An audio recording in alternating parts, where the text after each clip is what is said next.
এঁচোড় চিংড়ি তো আপনারা বারবার বানিয়ে খেয়েছেন, তবে অনুরোধ করব একবার এভাবে বানাতে। অসম্ভব টেস্টি হয় খেতে। আশা করছি আপনাদের ভীষণ ভালো লাগবে।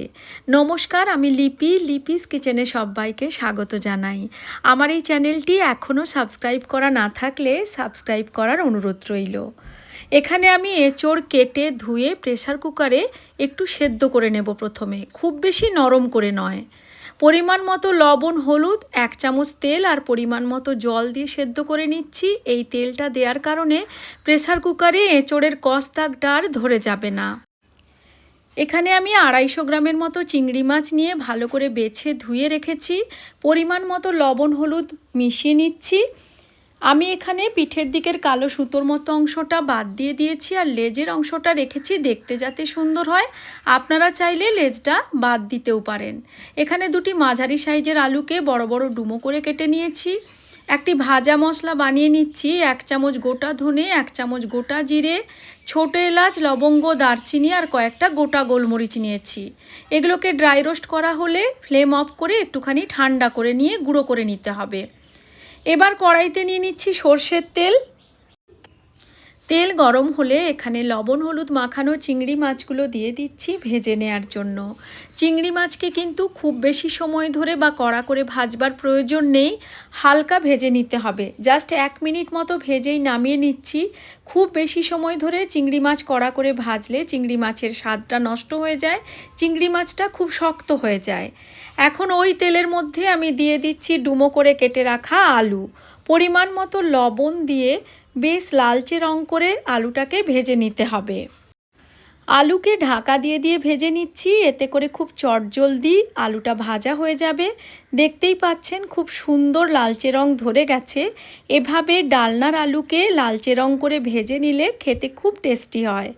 ওই তেলের মধ্যেই সেদ্ধ করা এঁচোড় দিয়ে বেশ লালচে রং করে ভেজে নেব। এঁচোড় সেদ্ধ হবে কিন্তু খুব বেশি নরম হবে না।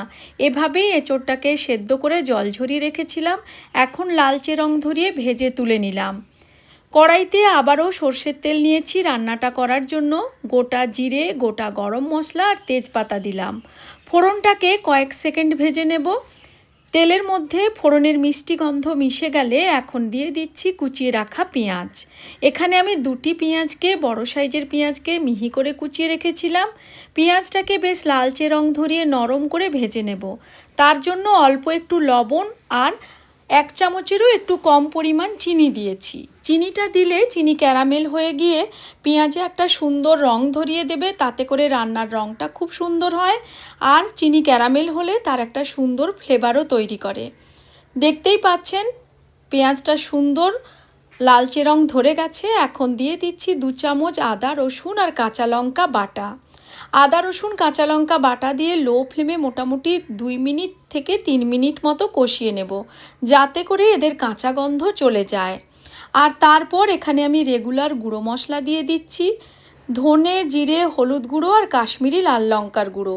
1 চামচের একটু বেশি দিয়েছি কাশ্মীরি লাল লঙ্কার গুঁড়ো, হলুদ গুঁড়ো 1/2 চামচ আর ধনে জিরের গুঁড়ো 1 চামচের একটু কম করে দিয়েছি।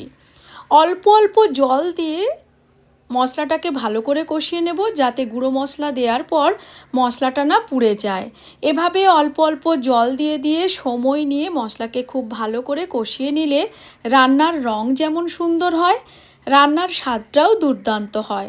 তো দেখতেই পাচ্ছেন আস্তে আস্তে খুব সুন্দর রং ধরে গেছে মশলাটাতে, আর মশলা ভাজা হয়ে সুন্দর গন্ধ বেরোতে শুরু করেছে। এই সময় আমি দিয়ে দিচ্ছি একটি বড় সাইজের টমেটো বেটে। মাঝারি সাইজ বা ছোট হলে 2টো টমেটো দিতে হবে।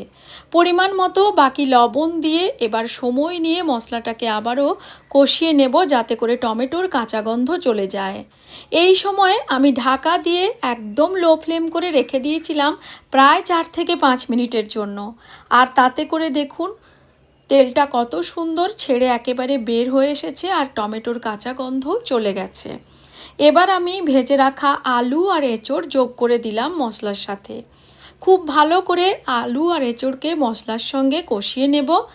এই সময় কিন্তু একটু সময় নিয়ে কষিয়ে নিতে হবে।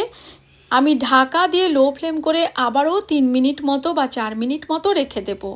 এতে করে মশলার সুন্দর ফ্লেভার আলু আর এঁচোড়ের সঙ্গে ভালো করে মিশে যেতে পারবে। তো দেখুন খুব ভালো করে ঢাকা দিয়ে দিয়ে আলু আর এঁচড়কে আমি মশলার সঙ্গে কষিয়ে নিয়েছি। এবার এখানে গ্রেভির জন্য যোগ করে দিচ্ছি গরম জল। গ্রেভিটা আপনারা যেরকম পরিমাণে রাখতে চাইবেন সেই হিসেবে জলটা দিতে হবে। এবার আমি চিংড়ি মাছগুলো যোগ করে দিচ্ছি।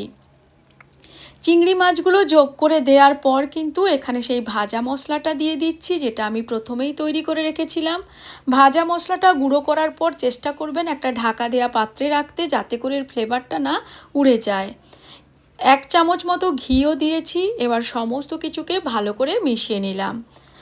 এবার আর কিছু নয়, কয়েকটা চেরা কাঁচা লঙ্কা দিয়ে ঢাকা দিয়ে রান্নাটাকে হতে দেব মিডিয়াম টু লো ফ্লেমে মোটামুটি 5 মিনিট মতো।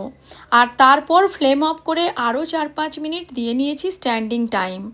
আমাদের একদম সহজ পদ্ধতিতে ঘরোয়া উপায়ে তৈরি হয়ে গেল এঁচড় চিংড়ি। দেখতেই পাচ্ছেন কতটা লোভনীয় দেখতে হয়েছে, খেতেও দুর্দান্ত হয়। আশা করছি আমার এই সাধারণ রেসিপিটি আপনাদের ভালো লেগেছে। লাইক, শেয়ার, কমেন্ট করার অনুরোধ রইল। আজকের মতো এই পর্যন্তই। Thanks for watching.